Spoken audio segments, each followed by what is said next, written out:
beautiful afternoon with the House of Afrika. Today's topic will be the anatomy of ego. Is that right, Bilal Hasul? Part 2.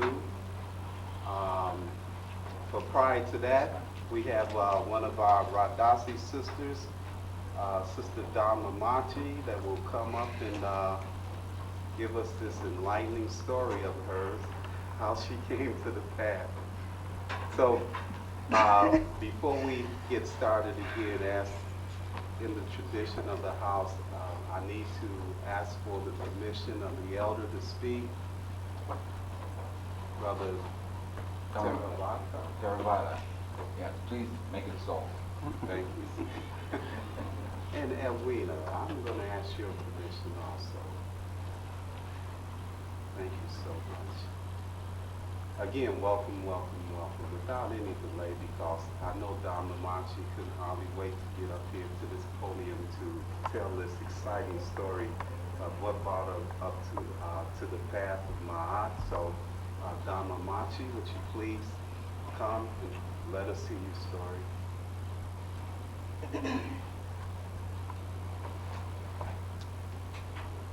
Rashekam. It's a pleasure to be here, even though I've been avoiding it for 2 years, but I guess it's now or never. The law would let me out of it this time. I don't know what I could possibly say that you haven't already heard. It is really, really fortunate to be able to stand here today.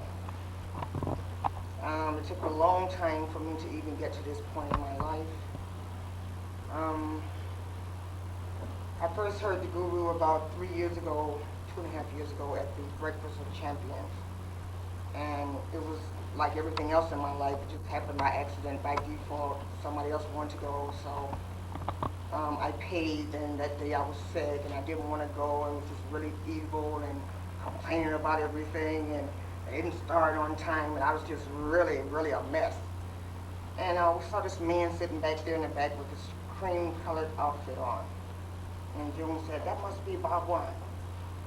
So after about a couple of hours, the meeting started. And somehow I forgot all about being sick. It was like, wow. And it was like it touched something so deep inside of me. And they had all these lists going around. And he said, if you want to be put on the list, go back. And they had 3 lists, so we wouldn't put our name on all the lists to make sure we wouldn't miss anything, that we would, somehow see our names. And about a month later, he called me. I had just gotten home from work, I think, or school or something. And I was so surprised, because usually people like that don't call you directly. They have a disciple or assistant call you. And I was just, oh, wow. I was so moved to think that this man cared enough to even call me. He didn't even know me. And I had no idea then that, 2.5 years later, that I would still be here. Because I don't stick with anything long. Once the challenge is over, or it gets boring, or maybe it gets a little bit too close and I have to do some real work to get out of leave. But I'm still here, so that's saying something about the teachings and the house of Ra and the Guru. And it's like, this is my family. I mean, I just love them so. From the very first day I walked in the door, I was made to feel like a sister. And I hope that I can make you all feel the same way. You know how it is sometimes when it's like you're missing something, or there's something you forgot to do and it's nagging at you? Well, imagine spending your whole life like that. Your whole life is spent knowing that something is wrong, or you have this overwhelming sense of loneliness or emptiness, and it doesn't matter what you do, nothing can fill it. Not the drugs or the booze or the men or the jobs, or you get the picture, And, you're satisfied for a little while, you get a new job and you're all excited because you're making good money, and after about a year or two, it's like, oh, I'm sick of this job, let's go get another one. Or you go to school to learn something, and you devote all your time and energy to it and get all these A's, and then it's like, oh, whatever's just another subject, So you accumulate all this knowledge, you never do anything with it, you know, and you don't have anybody to really talk to because nobody really understands. I mean, really, nobody really understands. And you know, the Bible way, you know, the Americanized Bible way is not the right way because I grew up in the sanctified church and all we did was go to church sometimes 7 days a week. So there's nothing about the Bible that could tell me because I knew all this stuff already. But somehow I always knew that there was something I was supposed to do. I always knew that it had a spiritual bent to it. I just didn't know where to look. I was just completely miserable for 40 years of my life. And it is the most devastating feeling, you know, to know that there's something and know that you have no one to talk to. I remember once I was talking to my sister and I think I saw a glimpse of something. And I've always seen this, but I had never opened up to anybody. And I told her, I said, you know, I think I want to go to theology school. You know, I think I should be a minister or something. It was just something I saw for a flash. This was, oh God, must be 15 years ago. I hadn't thought about that until this week when I was forced to confront these things that I thought were gone. And she just laughed and laughed, and it just hurt me so deeply. I never said another word to anybody else because, I mean, your feelings can it hurts so many times, you know. If you don't have any kind of spiritual basis, you really can't handle rejection that well. So I never said another word about that until today. I thought I was over it, but I guess I wasn't. And she never knew how bad she hurt me because I never said anything. But I was like, well, you know, if I get rejection from her, well, I can only imagine what other people say, especially people who know me and know the kind of life that I lived and, you know, stuff. You know, if you grew up in the 60s and 70s, I mean, I don't have to draw your pictures, you know what we did. I know what I did. I mean, I don't know what you did. I know what I did, and trust me. And it was like, well, if I decide to do this, well then no one's going to take me seriously because, oh, that's what they're just being dramatic again, or you know, or just acting out or whatever. This is her new challenge now. She's going on to something else now. See how long this would last. So consequently, I never did anything because I was afraid to do anything for fear of rejection and ridicule. So then I said, okay, let's just go have some fun. Let's go party. You know, and I mean, I know it's a hell of a way to lead your life. And Satwell asked me one time, well, what brought me to the path? Well, it was a case of moral and spiritual bankruptcy. It was, you know, that was it. There was nothing else there. I mean, I had done everything else. So, you know, after you do everything else, then you got to try something new, something with some meaning. Of course, I know it's going to be this tough, you know.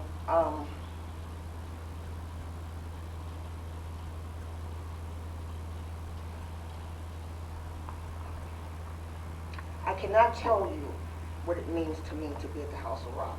I try to write about it. I can't even write about it. It's just so profound and so deep. I've been trying to work on something for 4 months, and for some reason it won't come together. Maybe the time is not right for it to come together. I was wondering a few months ago, I was doing some deep reflection, trying to figure out why I had such an aversion to a meditation. Well, for one thing, like the guru say, I didn't think it was necessary. And why should I have to sit down for 2 hours? I mean, you know, this never made sense to me. I mean, 30 minutes, 45 minutes, I can handle that. But 2 hours? How can anybody sit for 2 hours? And we just went on and on and around and around about this. Because I didn't understand.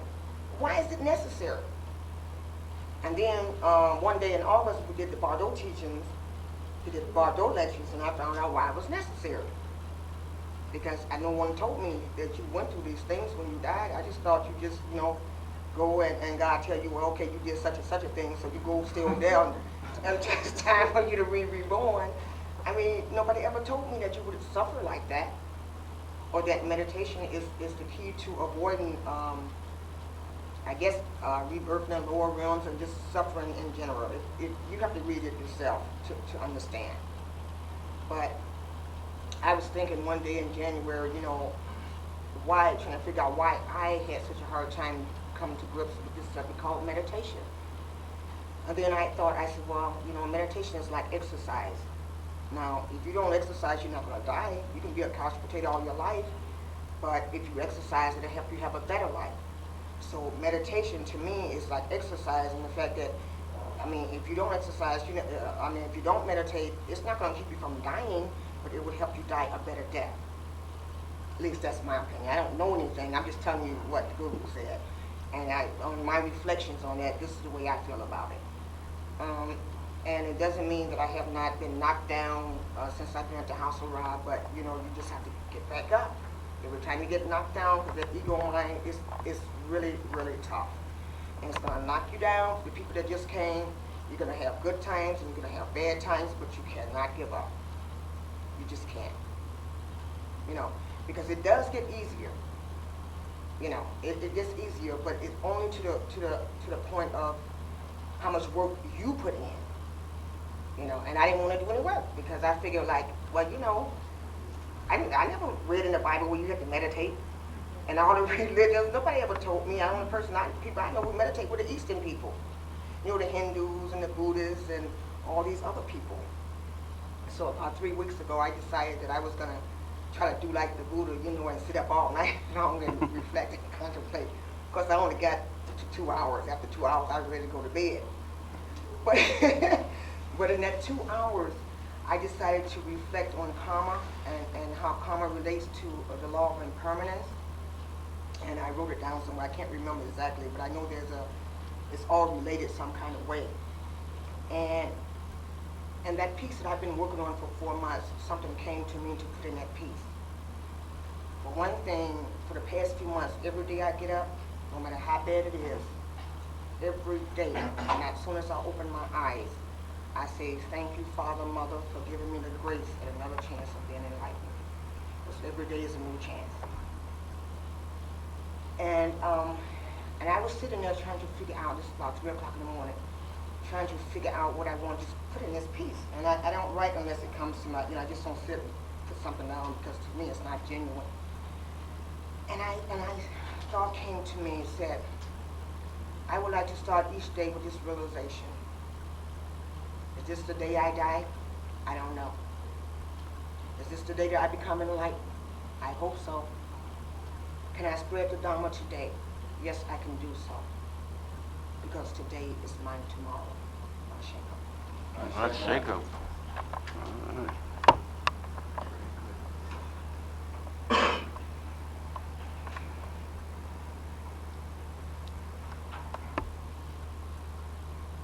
Past the seeker, as he prayed, came the crippled, came the beggar, came the beat. And seeing this, the Holy One went into deep prayer and he cried, great God, you are a loving God. How can you see all this suffering and do nothing about it? And after long silence, God said, I did do something about it. I made you. Now, without any further ado, we'd like to introduce the topic of Ego Part 2. And of course, Guru Sahib, Bhagwan, Afrika. Why am I doing this?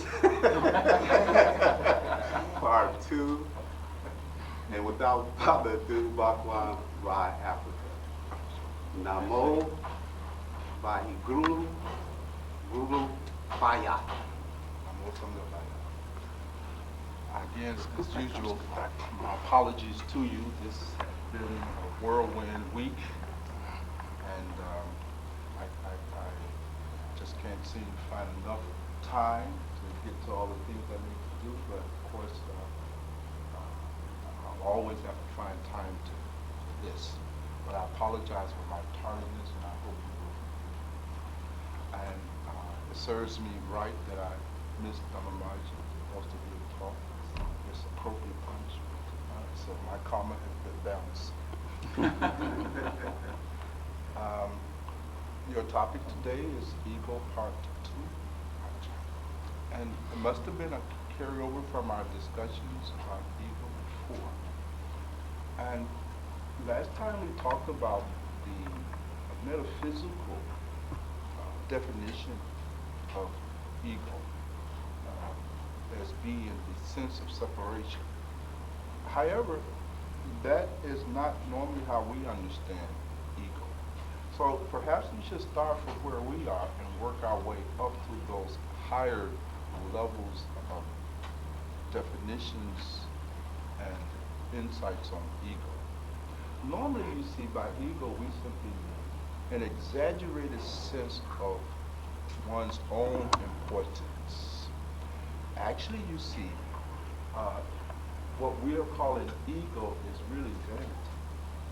Vanity being a derivative of the proper state of. So we will start from the lower and work its way. And remember, one of the greatest skills that we will be challenged to develop in our lives is the ability to manage our own ego in the form of vanity.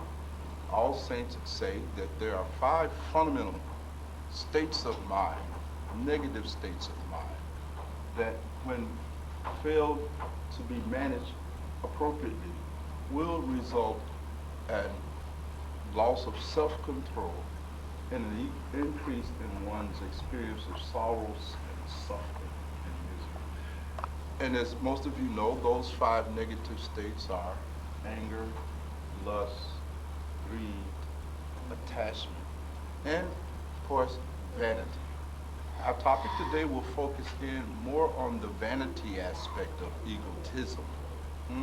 Although, please bear in mind that all 5 of these negative states of mind are rooted in ego. Remove ego and all of them collapse.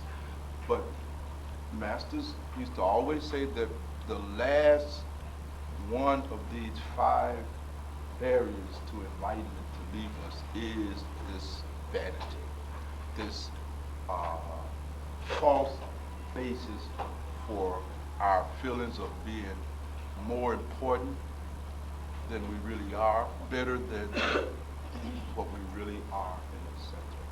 In fact, almost all of the conflict that we encounter in our human relations are conflicts between our egos, our vanities. And therefore, when we don't know how to manage vanity, the result is always conflict and chaos. Now again, by vanity I mean the arrogating to ourselves of qualities and virtues that we do not in reality possess.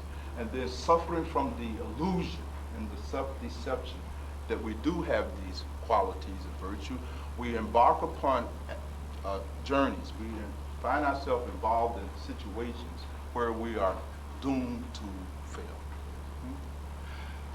One of the classic symptoms of suffering from this vanity, this egotism, this arrogance, is the feeling that we are somehow the only person on the planet who is intelligent. Strange. Actually, deep down inside, you really don't feel that people are as intelligent as you. Maybe just a handful. A Buddha, a Moses, a Muhammad, a Jesus. You see, maybe they were your peers, but outside of these great souls and beings, all other human beings are beneath you. You are somehow able to carry around the delusion that you're better than somebody. Trust me, we are not better than nobody. In fact, the comparison is not even warranted because you cannot compare something that is identical. I cannot compare apples to apples. You follow me? The reality you see is that the spirit that indwells in all of us is absolutely the same. The intelligence that flows in you is existing in all sentient beings, with no exception.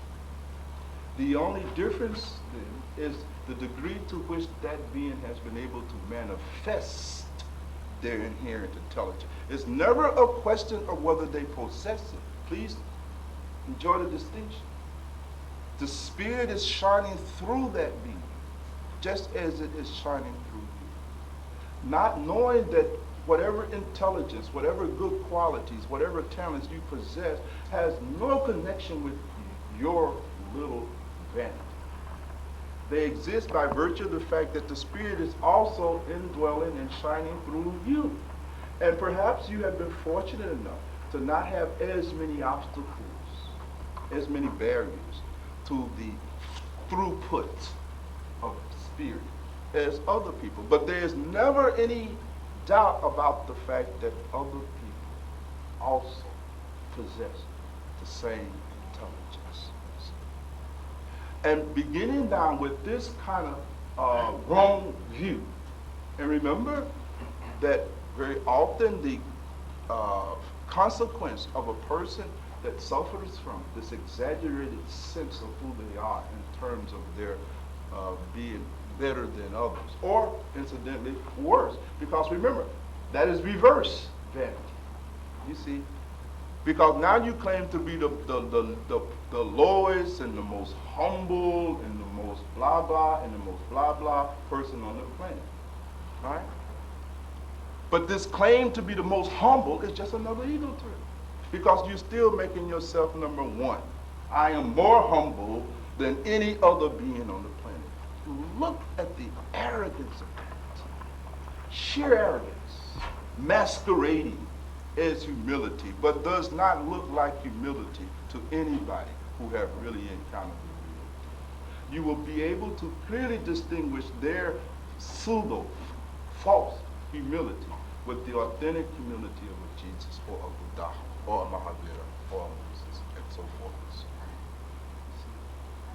So we have to understand that this kind of arrogating to ourselves these qualities and virtues that we do not in reality possess can be used and disguised in all kinds of different ways. The ideal, however, is to bring attention to yourself as being somehow superior to all other beings, or certainly the beings you around, right? My brother, my sister, my mama, my daddy, you know, at least for sure, Bhagwan, I'm better than these folks. Now, you might have at some point when you go across the oceans and up into other cultures and countries, but as far as I can see, in terms of my relations, the people that I am coming in contact with, I'm numero uno, you see, in the department of intelligence and compassion and sympathy and all these other virtues that we have co-opted that in reality.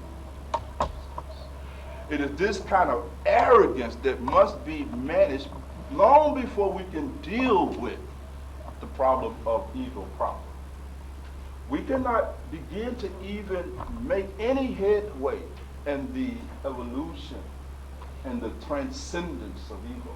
And remember, when we're talking about the transcendence of ego, does not mean the elimination of ego. Please make a note of that. Ego simply gets integrated as a tool to a higher sense of who you are. Just as when you become enlightened, you don't drop the body, do you? When one becomes enlightened, one still has to eat. One still has to sleep. You see? But one becomes body plus something. You see my point? So when we're talking about transcending the ego, we're talking about becoming ego plus something beyond ego. But the ego still remains a part of your operational equipment, so to speak, because it has its function. Please make a note that there is nothing within the inventory of our being that does not have a legitimate function. Therefore, the problem of ego is not ego per se, but to become attached to your ego and to think that that is the final definition of who you are is a ego, right? And the task of transcending our ego is simply to pull back beyond the ego so that we will have the discovery of being pure, naked, clear awareness without any kind of modification or modality. But long before we can do that, the mystic simply just starts us on the path of dealing with our arrogance, what we normally call ego and egotism. So perhaps, Setra, it would be interesting if we talk a little bit about that, and then we'll move as far as we can. Because the whole story of spiritual development and training has only to do with moving into deeper and deeper ego structures until one is able to transcend all of the lower structures. So ego is a thing that we will carry with us right up to the very threshold of enlightenment. It has its. Now again, I say that we all have this kind of arrogance. When we talk about our self-esteem, our high self-esteem, what in fact we're really talking about is the estimation and the opinion that we have formed of ourselves, right?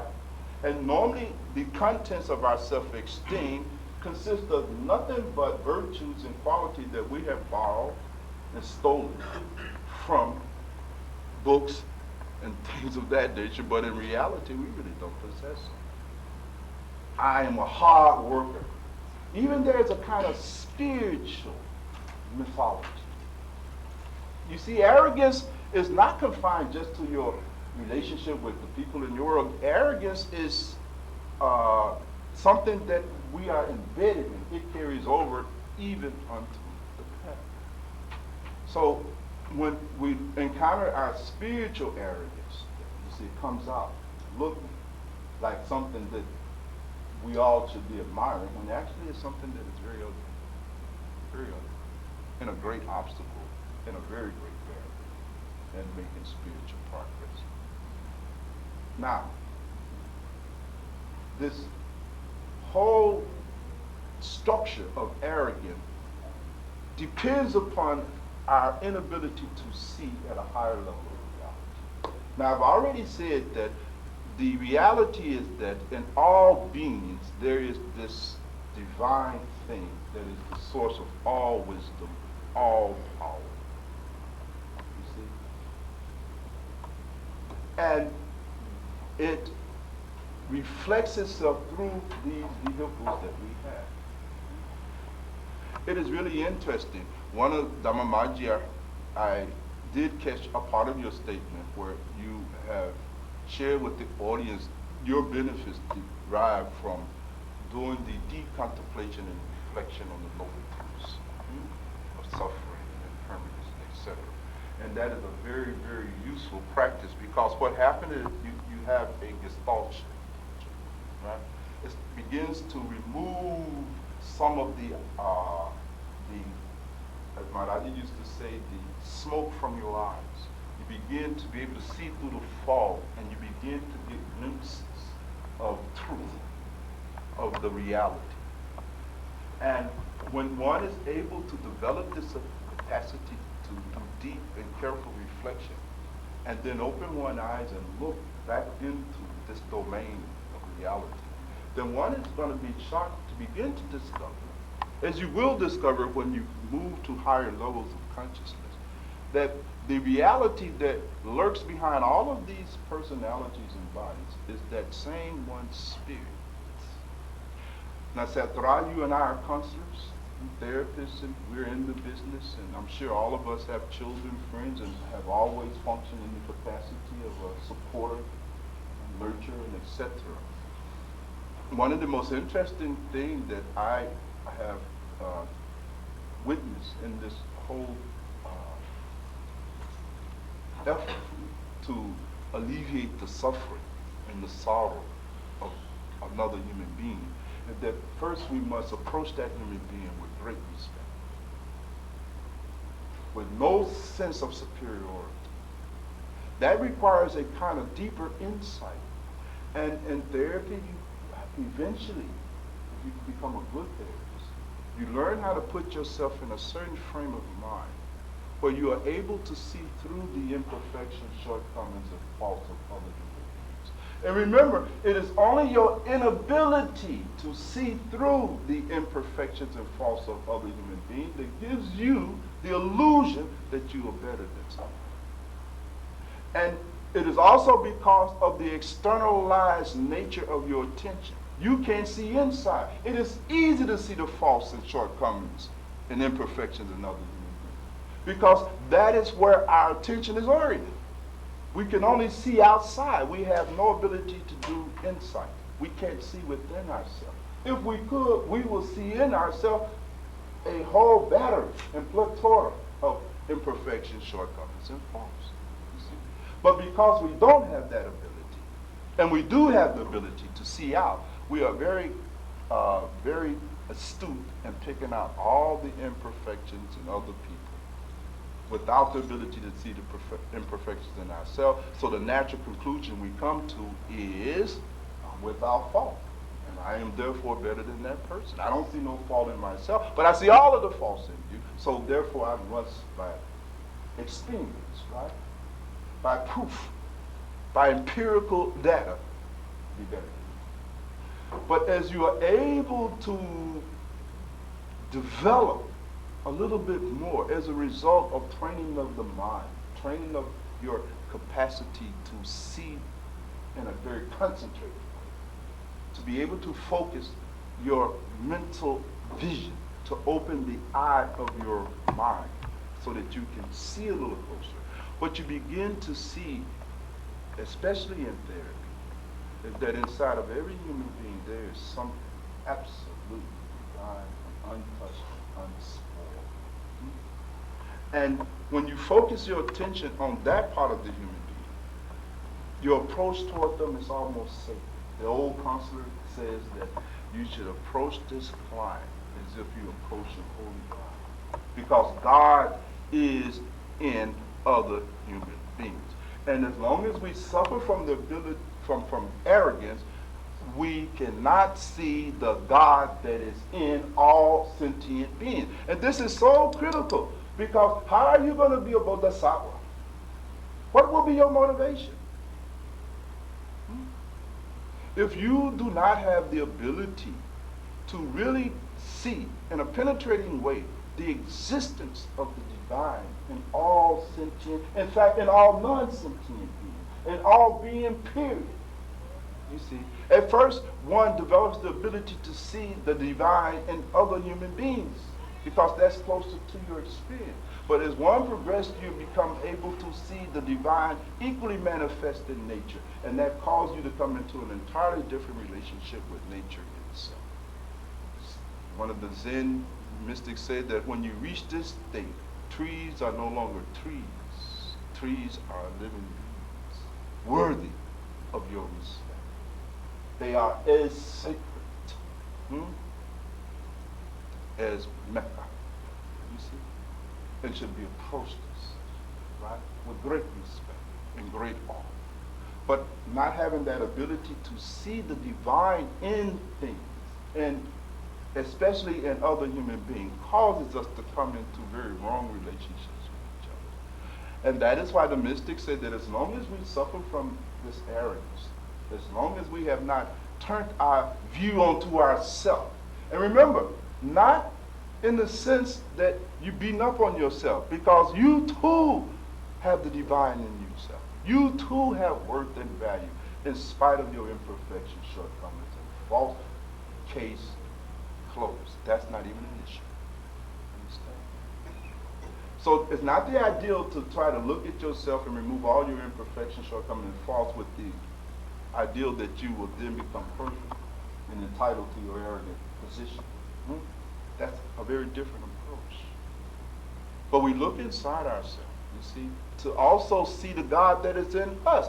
And this is the amazing thing, that until you can see the divine that is in you, you will not, by definition, be able to see the divine that is in others. Please make a very great note of that. Because I don't want you to fall into the trap of deceiving yourself. Now in others, you will start pretending, oh, Bhagwan, that's a sentient being. There's God in that being. I want to aid and benefit that being. But there's a God in you. How come you don't aid and benefit yourself? You see? Now you're not going to do any of those practices, that meditation, that sadhana, that is designed to liberate the divine in you so that it may fully spread its wings and flow out into creation. But you are hell-bent, you see, on liberating the divine in some other human being. Now, I submit this is madness. What I submit is that this is the pathology of arrogance and vanity. This is what it causes you to do, right? To move out of a very deep and a very difficult self-deception. So the first task then is to try to understand that the divine is in each and every single one of us, with no exception, fully and equally present in all. The only difference is that in some individuals, there are fewer obstacles that allows this light to shine through. There were so many years I actually walked around thinking that other people were stupid, just like you. I mean, so I'm not fussing at you. I'm trying to rescue you from the same fallacy that I fell into. You see, because they certainly looked as stupid. You know what I mean? And I had collected good evidence that this is in fact a bona fide, certified stupid person. I had the proof right in my hand. But what I came to realize with the help and grace of the Master and the access to the Dharma in the consciousness was that there is no such thing as a stupid human being. If by stupid you mean that there is no intelligence residing in that. Stupidity then is nothing but a block, an obstacle that interferes with the natural flow of that individual's intelligence. And if, in fact, you are going to be of some use to that individual, is to help them remove the barrier so that the light of intelligence in them can manifest itself and shine. But how will you do that if you have not worked on yourself? Compassion in the work of a bodhisattva is not something you can do from simply reading books. Yes, reading books on becoming a bodhisattva is very inspiring, no doubt about it. And I am not sitting here minimizing that. But that is not reading about being a bodhisattva. Reading about having compassion for all sentient beings is a very different phenomenon. You see? Very different than simply reading the books. It requires skill. And a kind of skill that can only be had and it only results when we work on our own self. That is why all masters, all saints say that goal should remain there, that we become enlightened so that we may benefit all sentient beings. It's never that benefit all sentient beings and then become enlightened. It doesn't work like that. Become enlightened, and out of that enlightenment you benefit. Or you benefit as your enlightenment unfolds, it is constantly being recycled into the system, the human system.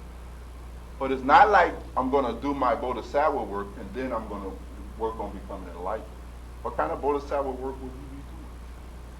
You see, there is no skillful means in that. Again, that is ego, arrogance, masquerading as a virtuous intent. So we have to begin to get a good understanding then of the basis by which we can drop this arrogance. We have to begin to develop the view that enables us to naturally drop this arrogance as naturally as a ripened piece of fruit falls from a limb. But it almost becomes without effort. You see, it simply drops away because you see it clearly. Your awareness sees sees it clearly. And when you are able to begin to, even if you cannot fully open the eye of your mind and see clearly the divine in another, if you can just have the intuition, the suspicion that God is in another human being, that will help you much. You see? Even if you have just the belief that God is in other human being, although I'm not much on beliefs, you all know that, but even in this case, even a belief that God exists in, a strong belief that God exists in all sentient beings will help us come into a very different kind of relationship with other human beings and completely remove our feelings of arrogance and being better than and more important and more intelligent than other human beings. It is almost as outrageous as saying that you're conscious and no other human being on this planet is conscious. Can you see the madness in this business? Now you're the only being on the planet that is conscious, and all these other people out here are unconscious. Right? That's the same thing when when we begin to feel, well, I'm the most sincere, I'm the most intelligent, I'm the most dedicated. I mean, all of this is nonsense. You see?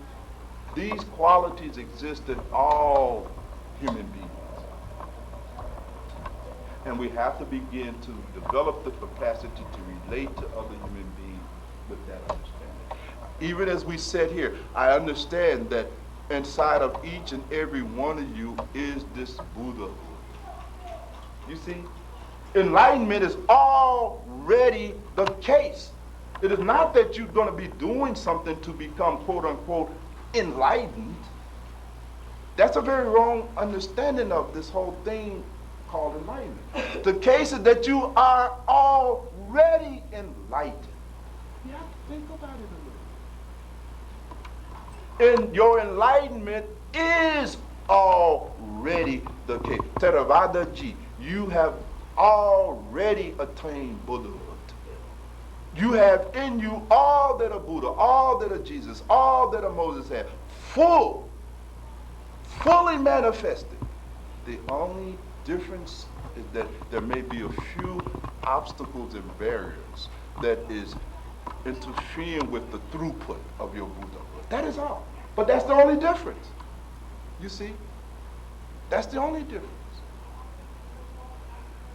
So it is actually this awareness deep down inside you that responds to the Dharma. Have you thought about it? What is it that responded to the teachings?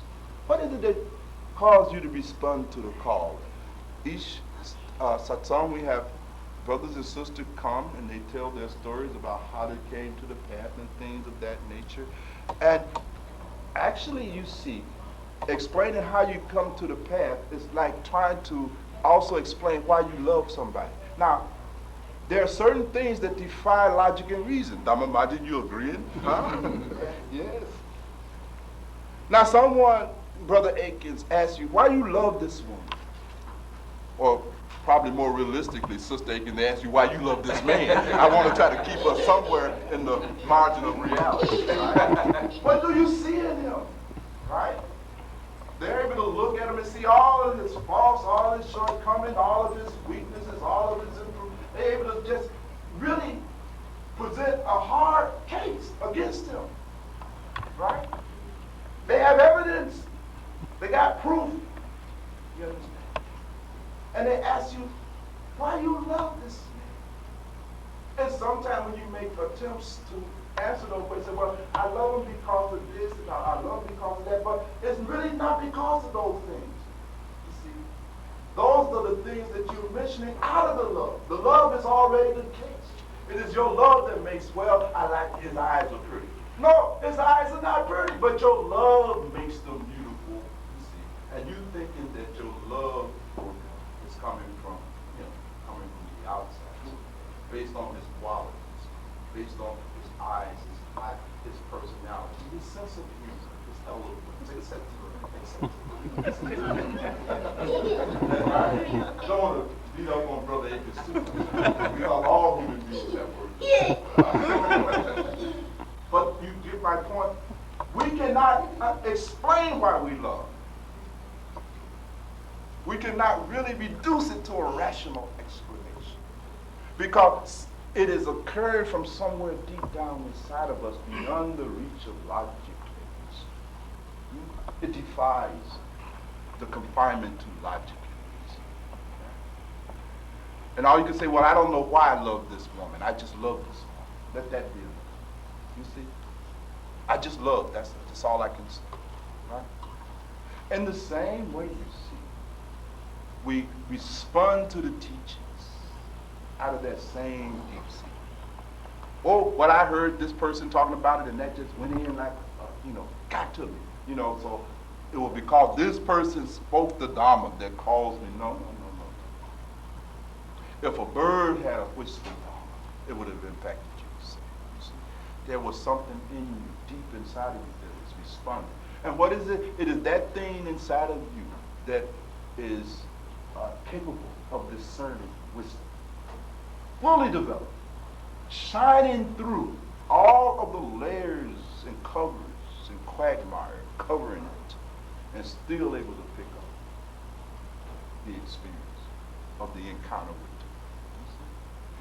There's something in us that has not lost the capacity to see beauty. Do you understand me? Right? And when you can see the beauty, for instance, sister, in Brother Atkins, that is what fills you with joy. Whenever you are able to perceive the beauty in anything, the payoff is that it fills you with joy. Hence, the importance of the beauty. It's a great food, a great substance. Now, a beautiful piece of music, right? I know you like the old school. Is that right? Right? Be like old school. So you hear some smoky and you hear some dusties and things that takes you back to those days, right? It just fills you with something. It's beautiful and makes you feel.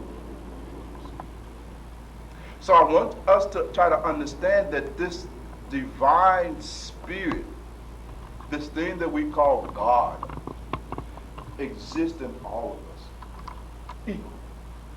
Not only does it exist in all of us equally, it exists throughout the universe. It is already manifested in us. And our task is simply to remove the barriers. And I don't know if we even can get credit for that, because this intelligence inside of us is actually removing its own barriers. It is shedding its skin. Do you follow me? There's an analogous phenomena that you see in nature. Animals shedding skin, shedding fur, right? As the spirit begins to unfold and come into greater and greater manifestation, it starts shedding. And one of the telltale signs that the spirit is beginning to break through to deeper and deeper levels of our psyche, coming into the level of our psyche, is that you begin to see the falling away of arrogance. You see? I look better than this person, so and so. It's just absolute madness, just nonsense.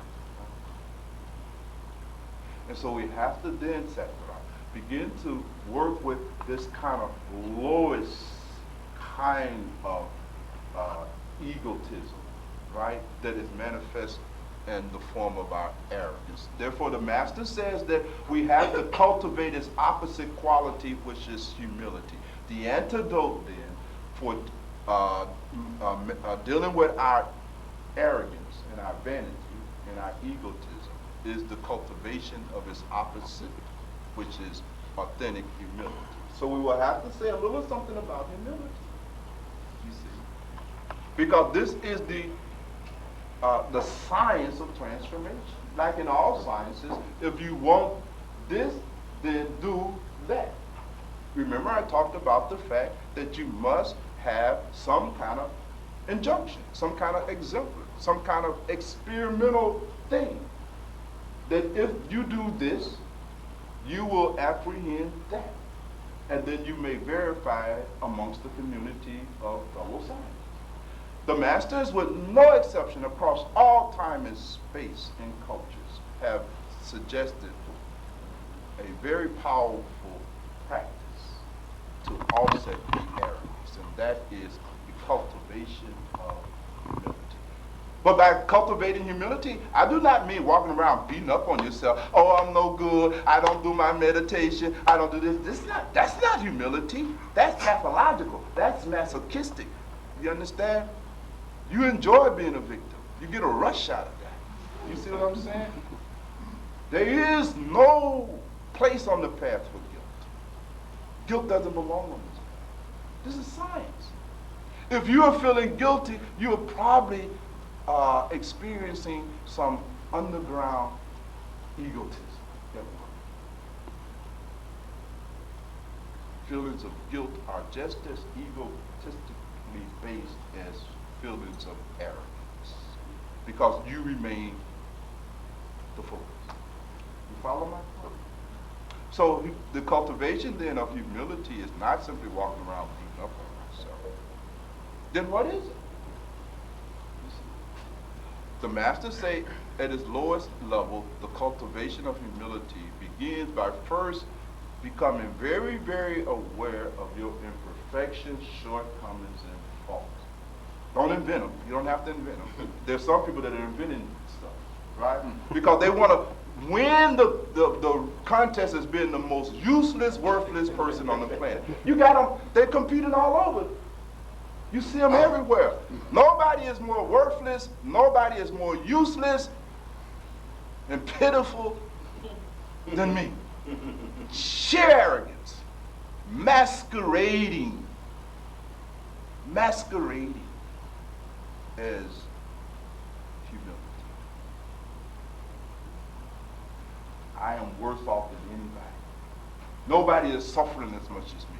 Nobody has messed up more than me. I have done more, I've made more mistakes than anybody on the planet. Arrogance. Maharaji says that we are to become just naturally aware of our imperfections.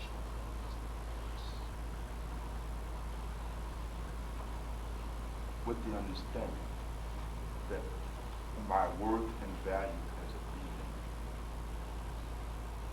being is unconditional. It is a priori. It is given. I exist, therefore I have worth and value. Case is closed. But by becoming very aware of one's own imperfection, shortcoming, and faults, you see, that helps aid in the counteracting against our tendency to elevate ourselves over the people. It kind of slows us down when we get on our high horses and our pedals and start moralizing and shooting all over people. Well, you know, on the side, you should be doing this. The implication is that you don't know what you're doing, but I do. Therefore, I'm more intelligent than you. We have to begin to see our own imperfections, shortcomings, in a psychologically, emotionally, and mentally healthy way, where we're not, just masochists who are taking great joy and pointing out all our shortcomings and faults. That begins to level our vision, our views. Humility then creates a kind of oneness. Remember, either you are moving in relationship to other human beings out of arrogance, or you will move out of humility. Those are the two possibilities. When you move out of humility, you move closer to people. The tendency is to merge into the whole, to become one, right? I'm not better than anybody. I'm just to really merge. It is a movement toward the oneness. Arrogance is an ego-based activity, and the tendency is to contract and pull back and separate out and isolate yourself, right? And then you disguise this ego movement as either I am better than all people and therefore they are not worthy of my company, or I am worse than all people and I don't want to, damage them. But both are egos, statements. see, they just are turned upside down. Same ego. Is that it is an avoidance of relationship with the whole.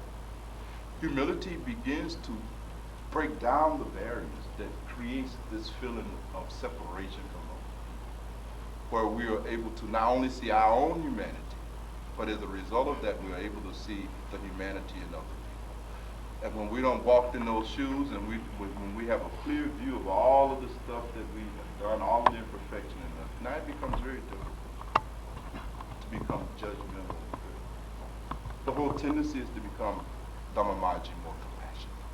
You see? Because you understand. And you begin to have even deeper insights. You begin to see that that human being has worth and value just like me, in spite of their imperfection, shortcoming, and fault. Case closed. Case is actually closed. And then you see a little further, say that, my God, now you're beginning to see the divine in that person. That person starts getting kind of sacred to you, right? It becomes a whole different experience.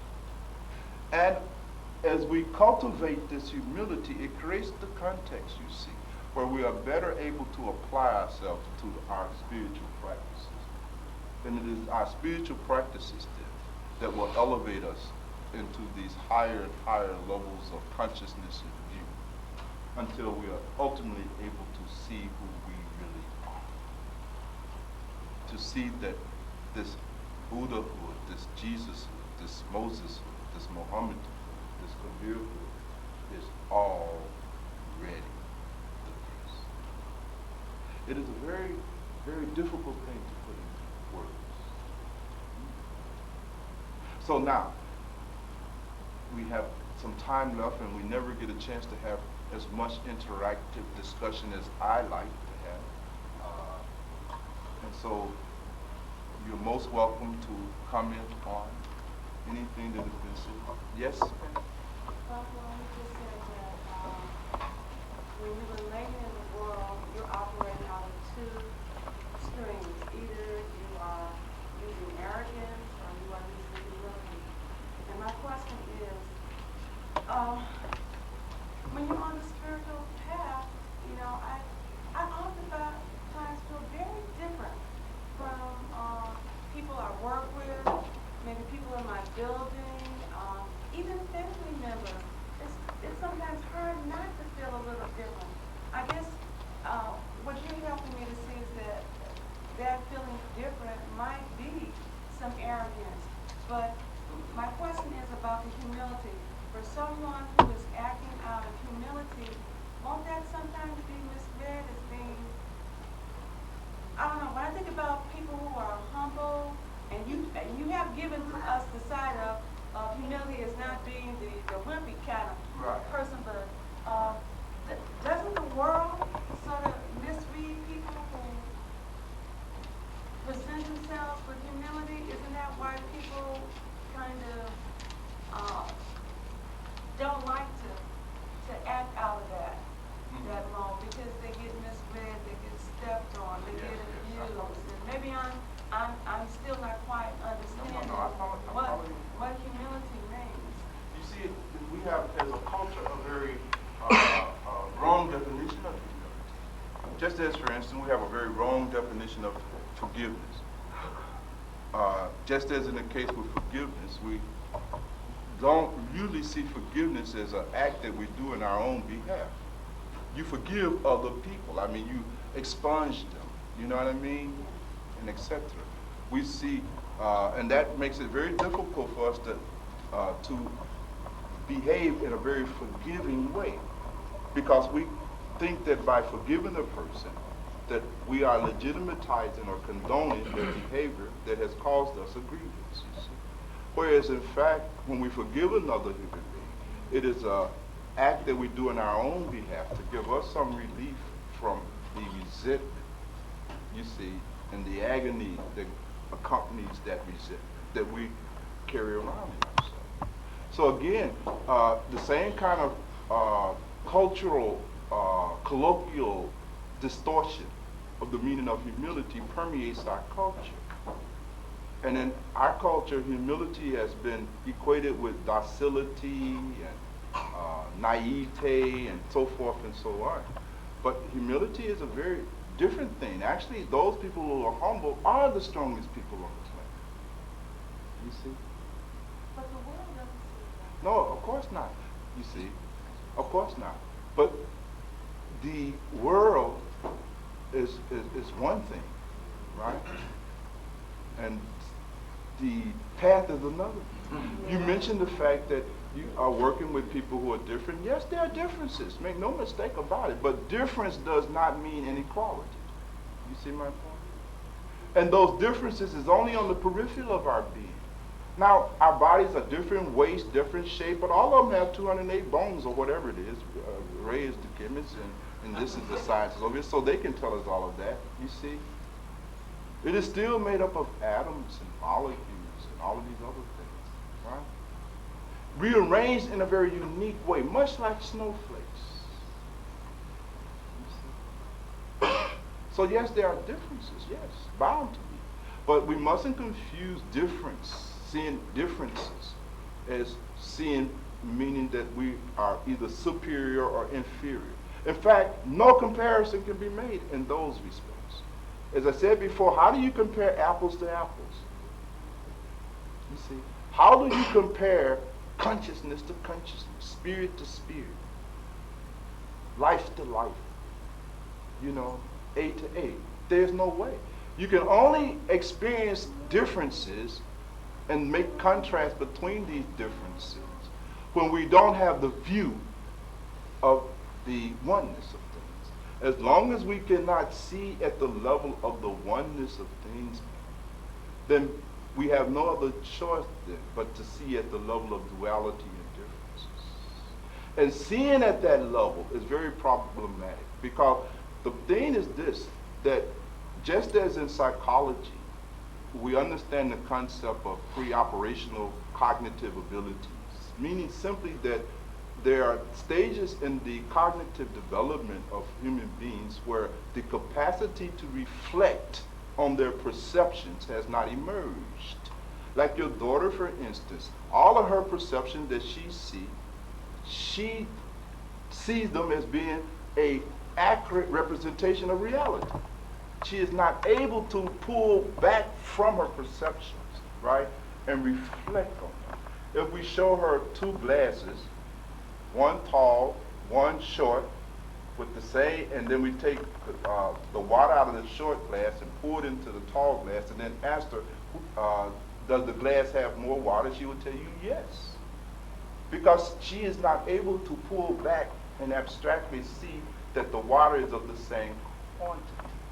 In the same way, you see, when we do not have the capacity to see at the level of oneness, to see oneness, then we will see differences. And those will be our perceptions. And by definition, we don't have the capacity yet to pull back from the perception of manyness in order to see the oneness.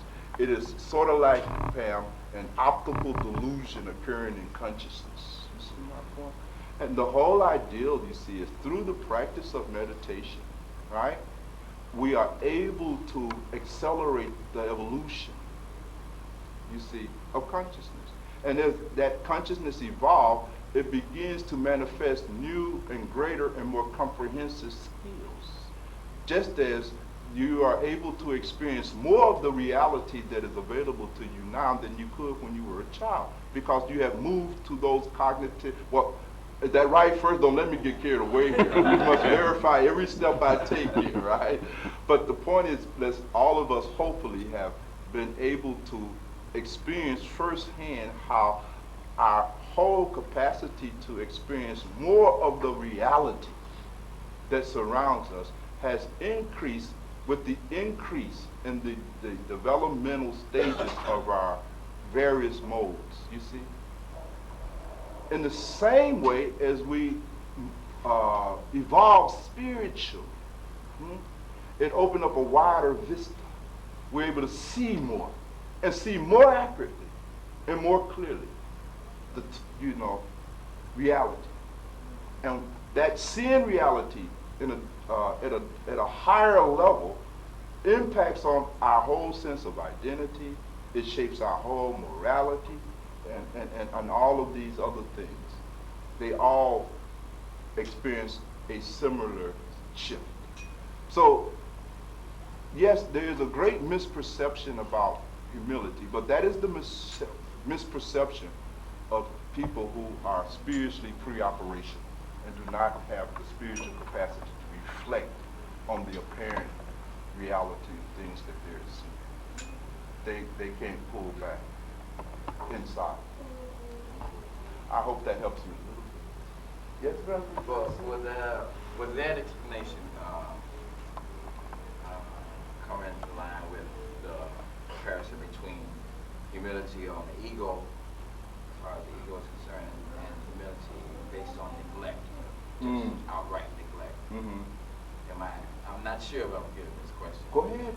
Break it You know down. what I'm saying? All right. What I'm looking at is the humility you experience by knowing your shortcomings, acknowledging your shortcomings. Doesn't necessarily have to have manifest by your design to be that way. It just happens to be part of your shortcomings that you acknowledge. Yeah. But the neglect that you, that humility that you manifest by something you know, all right, consciously that you went this route, but you're saying to yourself, or you're justifying, well, I feel bad about, or either I have this problem with this because of. Yes. Am I? Well, I'm not sure, but you can help me better understand it. Because again, the experience and feeling of humility is not the same as the experience of remorse and guilt and these kind of things. That's not humility per se. Sometimes, for instance, when you are defeated, we say in the world that you've been humbled, right? But actually, you've been defeated. You've been conquered. And the feeling of being defeated and conquered are not the same feelings of humility at all, right? The feelings of being defeated and conquered, carries baggage. Now there's some anger there, right? There's some thirst for revenge. There's some shame for even being too weak to defend yourself or to prevail against the situation or circumstances, etc., etc. When we have failed as a result of our own doings, right? But not within the context of humility. That failure was not experienced or processed within the context of our humility. When it's processed within the context of our arrogance, now that fills us with a lot of guilt and remorse and all other kinds of things. But humility is just a very clean thing. Humility comes from within. It does not come from without. Humility is not the result of things that you do out there. Humility is the result of things you do in here. It's different. The direction is different. Now again, I don't know if that's exactly what you were getting towards, Brother Cecil. But Brother Unsar here was able to answer your question precisely. So I'll let him take a stab at it. Once I was told that humility is an accurate knowledge of where you are and where you want to go. So if I was approached by someone that I truly believe could beat the living hell out of me, humility coming from the inside would allow the individual to do what it is he wanted to do. Because I had the knowledge that I can't handle this. And that would be humility. Yes. Now, if I had arrogance, I would get the living hell out of me. Absolutely. And I would be defeated. And I would be resentful and all those other things, like you said. So, being humble would be to allow him to have his way to whatever degree would be okay. And I wouldn't be defeated. And I wouldn't have the resentment and all those other things that go along with it. That's absolutely right. I think Unsar, as usual, you rescue us from what could otherwise have been a very complex metaphysical debate on the distinctions. I think also that comes with that too, something that you said that when we approach somebody with humility, approaching this person, this fictional person that I brought up with humility, would allow him or her to possibly overcome some barriers and not want to hurt you. Absolutely. It diffuses their fear. When you are moving humbly in your relationship, it removes a lot of the perception of threat that people have. You see, it tends to relax them more, makes them want to cooperate, to not see you as a danger. Because anytime we are perceived as a danger by other people, that perception causes a reaction in us. And you remember from your anger insights that it is the perception of a threat, a danger to your well-being that triggers anger in the first place, because it first triggers fear. But when no one sees you as being dangerous, one of the great African sages on his stele was written these words, that I have lived my life so effectively, so in tune with my art, that I, in the course of a long life, there was not one individual that was ever afraid of me. It's profound. Now you just think about how many people is afraid of you. And why are they afraid of you? Some of your kids are afraid of you. Your wife is afraid of you. Why are all these people so afraid of you? Investigate that. You see, it could be then that they perceive you as a threat to their well-being and have responded to that because they could not see the fact that you ain't nobody. You see? And certainly nobody to be afraid of. Yes, Sister Vanity? Bhagwan, I just want to say, I want to make an announcement after this, so that Yes. people will go on the trail. Yes, by all means. Yes, Sister? So, if I'm measuring, or if I'm determining whether I'm acting out of humility or arrogance, where I would go to is my results, my experience, how I experienced what occurred. So, if I'm helping someone, and if I'm determining whether the reason that I'm helping them is because I think I'm better than them and they need me, versus that there's some differences there that I can help them break down a barrier, where I determine whether I've acted out of humility or arrogance is in results, is in And you access, experience. you access inside and see how it makes you feel. Because when you're functioning out of humility, this seeing of the sacred in the other, right? This understanding that the sacred exists behind that person's imperfection, shortcoming, and fault. When you're seeing that the same is the case with you, there's a whole different kind of gestalt, and you can feel it. It's just like, for instance, how do you know when you're hearing something beautiful?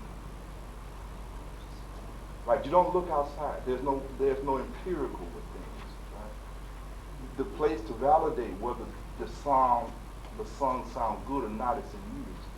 You feel it, right? In the same way, there's a kind of beauty that occurs. I'll give you an example, for instance.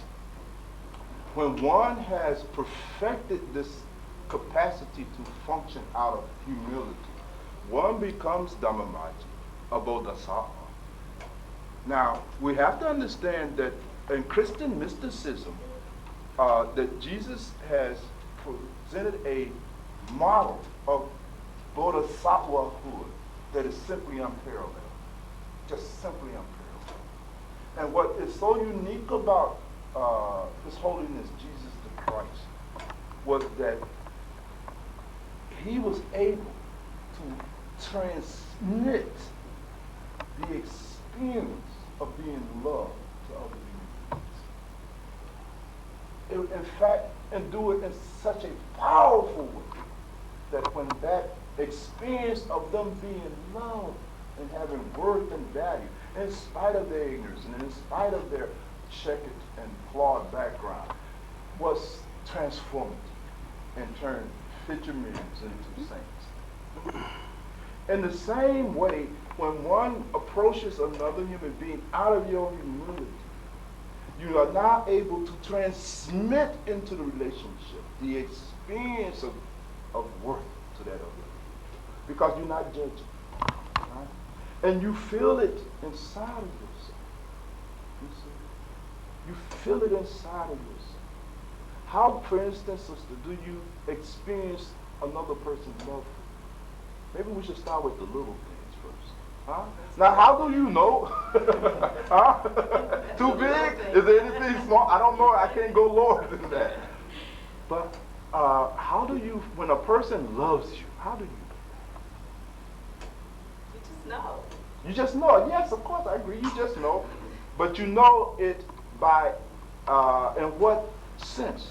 Do you know it physically? Do you know it cognitively? How do you know it? You know it inside. You feel it. You experience it. Yes. Yes. And when you love somebody, right, the only way to know it is by feeling it inside yourself. You know it, don't you? Now, this other person may be doubtful, right? They may say, no, well, you really don't love me, right? Because your love may be presented in such a way that they are not able to process it. Just as we have learning styles, right? We auditory or visual or tactile, right? And our learning style dictates how we learn, right? And so if a person is a visual person and if we wish to share knowledge with them, then we need to construct that knowledge in a visual format or an audio format, et cetera, et cetera. So sometimes we have to put our love in the right form for it to get through to another person. That's another issue. But the point is that we are aware of our love. So when you say, how do I know when I am being humble? Right? It is self-evident, as all things of truth are. Like love is self-evident, right? Truth is self-evident. This humility is self-evident. Yes, brother? That's Bhagwan. Yes, brother. Feelings. Is there another source that, because God knows I made a lot of mistakes on feelings. When you say on this side, this is the mistake side. On this side, I made no mistakes. I don't know how you got mixed up.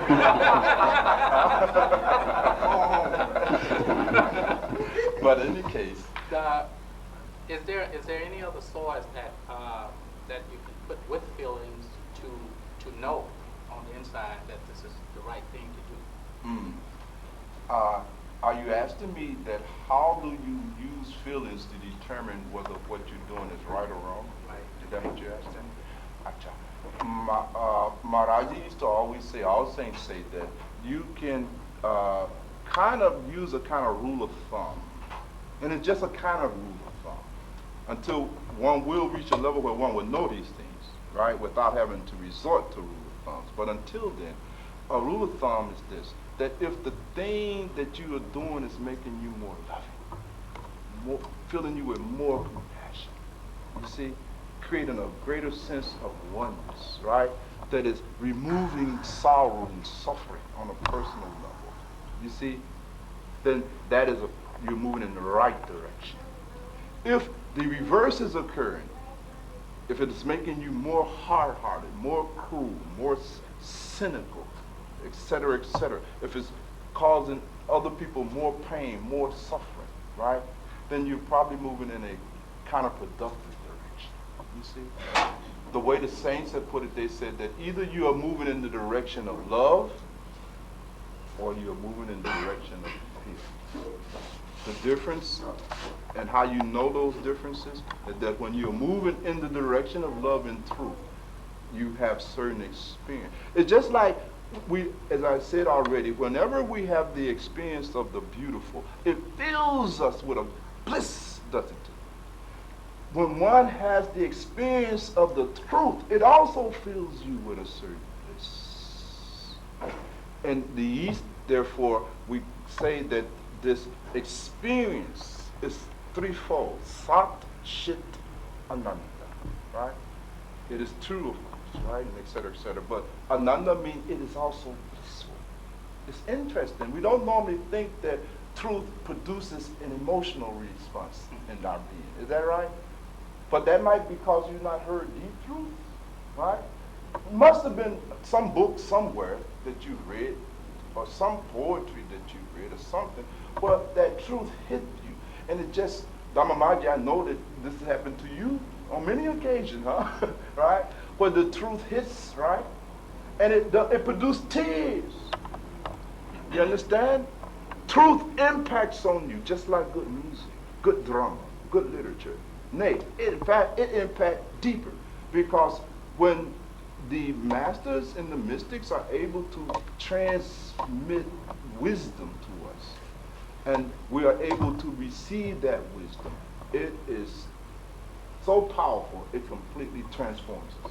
Just as love, when His Holiness Jesus the Christ transmitted to His disciples the experience of them being loved, when He washed their feet, they were shocked and said, Master, what is this?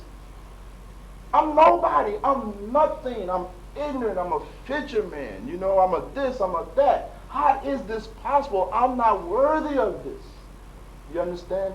But it was in spite of their protestations that the great mystic washed the disciples' feet. Just gave them no sutras, no Upanishads, no Gita, no Bible, no Quran, no books. He gave them the experience of being worthwhile. And it was His transmission of the experience of them being worthy of love that transformed them.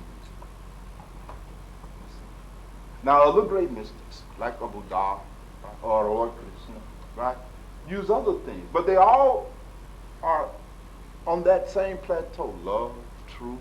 In Zen, what the Guru does is that the relationship is very different. In Zen, you see, it is always understood from day one that you are already enlightened.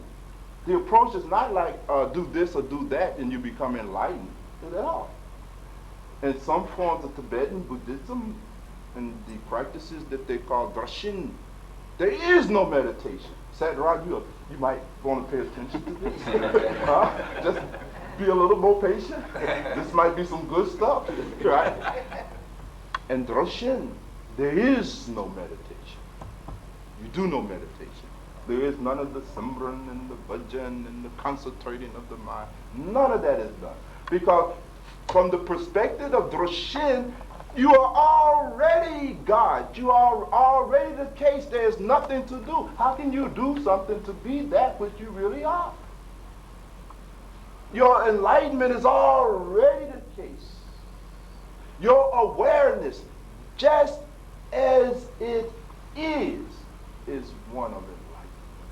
Now, of course, I'm not going to be able to go into all the details. Leave a little, drama, right, for the next one. But the point is that in Drashin, you see, that is the starting point. And what the master does now is simply wait to the right time to point it out. And so in Drashin tradition, they give pointing out instructions.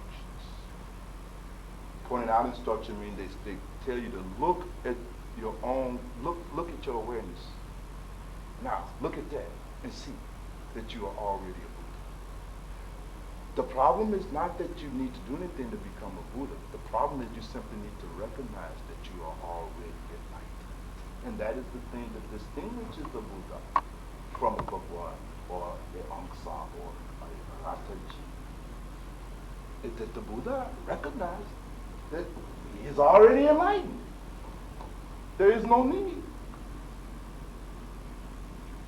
Just recognize. Is that what the young folks say? You better recognize. Yes, Brother Akins. In the story you told of Jesus' ability to make the person receive or feel love. Yes. I would think that would be a very humbling experience for the recipient, in a sense then that if one could perceive a love of that magnitude, Yes. then comparatively one would see where they are relative to that love, Yes. and the big gap in terms of what, Yes. and no matter how much you think you are capable of loving, you would have seen and learned quite instantly how deficient you really Sure, were. you got a good measuring device. You get with Brother Akins at the end and he'll write all that out. No extra charge. But your point is well taken, is that when we talk about, Jesus must have had perfect humility to be able to even do that in the first place, right? Was it a humbling experience? It was a humbling experience. And it was an experience that literally transformed those disciples. It had to, right?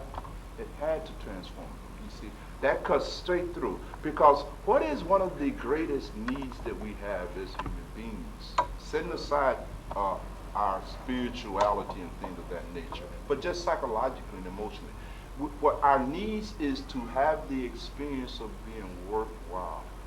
It is that need to have the experience of worthwhile that causes us to move toward belongingness. We need to belong to something, to some family, some group, some man, some woman, so that by their accepting us, it is able to enhance our experience of esteem and of being of value and worth, right? But very often, many groups and many people place so many conditions on what has to be the case before they confer worth and value and esteem on you, that many of us become discouraged. Now, I'm not going to acknowledge your worth and value as a human being unless you give me a big house, 3 cars, a fur coat, a diamond ring, right? Or you cook some good for me every day, give me super sex. I mean, it's absurd. And if you can't meet all these conditions, then I will not confer upon you this sought-for feeling of being worthwhile. You're not even good enough to be my husband, let alone be a human being. You see my point? And so there's a tendency then to withhold the experience. And so you can imagine now that when His Holiness Jesus the Christ was teaching the Dharma, right? By way of an existential practice, right? Of transmission of love. The experience had to be overwhelming. In fact, Peter said, well, you might well watch all of me. You see what I'm saying? I mean, I ain't worthy of my feet, but since this, I need a whole cleansing, you see. Peter took advantage of it. You see, he got full up with this beauty. So you're absolutely right. And then we can look at ourselves and see to what extent we are humble then, based on the Aiken's principle. Simply look and see to what extent you are able to transmit worth, value to another human being. Look and see if there's a lot of resistance in you. Look, feel, watch. Look and see if it's like pulling teeth for you to compliment your wife. Most of us would rather do anything in the world other than compliment their wife. Because there's a politics going on. It's to our advantage to keep them feeling that they're unworthy of us. And that keeps them striving. It feeds into our arrogance. You understand? It makes me feel important to have this woman chasing me, trying to hang on to me for dear life. Woo, that feels good. It's a negative way of experiencing your worth and value. It's at the expense and the result of the exploitation of another human being. It is an ugly. You see? And the consequences that we undergo for that kind of spiritual violence is appropriate. But, Brother Akins, as you pointed out, you see, we can just feel and see to what extent we are able to transmit the experience of being loved to other human beings. Dhammaji. That's Bodhisattva. It's not just giving them a book. That's transmission of information. Don't confuse that with what Buddha did. Buddha did not pass out the Bado teachings in the Dhammapada. There was none. None of those sutras came into composition for years. You see? And then the first ones constructed by Ananda and some of the other bhikkhus were very rudimentary. What was it that Buddha was transmitting? He was transmitting the experience of wisdom and knowledge of self. Powerful experiences. So these becomes then the benchmark system for measuring our ability to be humble. Yes. Any other questions, comments, or? Yeah, Bhagwan. So then, in order for you to transmit that experience, you got to not only feel it inside you to be able to transmit it, but you also got to be realizing that what you're giving them, you're giving back to yourself. That's one way to look at it mathematically, but I'll tell you the only way that you can transmit the experience of being loved is to have been the recipients of a great love. You see, now this is the absolute truth. There is no kind of way you can manipulate yourself into it. This is not the result of a kind of logical, syllogistic, formulated thinking process at all. His Holiness Jesus the Christ said that I am able to love you, Peter, because my Father loved me first. Therefore, the first mystical experience that you will have on the path when you decide to follow. And remember, take your time. No problem, right? That which you are exists outside of time anyway. No big deal. But when you do decide, the first experience that you will have the experience of being loved by God. It's a strange thing. I can remember the rudimentary parts of that experience as a young man in my father's house on the west side, 18, right? And my father was an alcoholic, right? He, as he became older and more sober, decided suddenly to start disciplining me, right? Well, of course, this was, a challenge, right? And so I can remember one night, only very vaguely, because I remember the argument only out of the context of the stupor of my intoxication. I had been drinking and all kinds of things. You understand? I am a product of the community in every sense of the word, right? And so he chastised me and berated me as parents are wont to do to rebellious teenage sons, right? And I can remember, somehow out of my drunken stupor, right, my feelings of being invalidated and made to feel worthless by my father, who was tearing me up, you see? And what made it all the more painful was that you have no right to sit here, you see, and pass these judgments and critique me. I, as a young boy, came and took you home from the taverns and wiped puke from your mouth. As a young boy, I suffered and withstood the embarrassment of having to drag my own father home from taverns with his pants pockets turned inside out. That is a challenge for young boys to live with. The law will tell you. You see, he'll give you part 2. He can testify on this issue.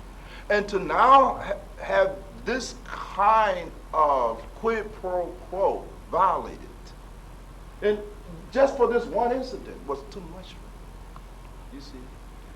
And the conditions for him to restore his my worth and value in love, you see, was submission and all these other things. And I told him, keep that. And I told him, I said, I understand one thing. I would like to have your love, you see, but that's not always possible. Many kids don't have their parents' love. What can you do? Maybe it's my karma. I didn't know that terminology at that time, of course. But the sense was there. What I told my father was, look, as long as Jesus has love for me, and I know Jesus has love for me, that's enough love. I had experience, whether in my imagination or not, but I had experienced the love of God. I was convinced that God loves and takes care of me. Sometimes, you see, we say up on the path, right? Namo anami, baya. I take refuge in that which has created me. You understand? That's not an utterance, not poetry, not something you memorize, right? Doesn't become a part of your entertainment, your stylizing. It's a real feeling Namo nami baya, I take refuge in that which has brought me into being.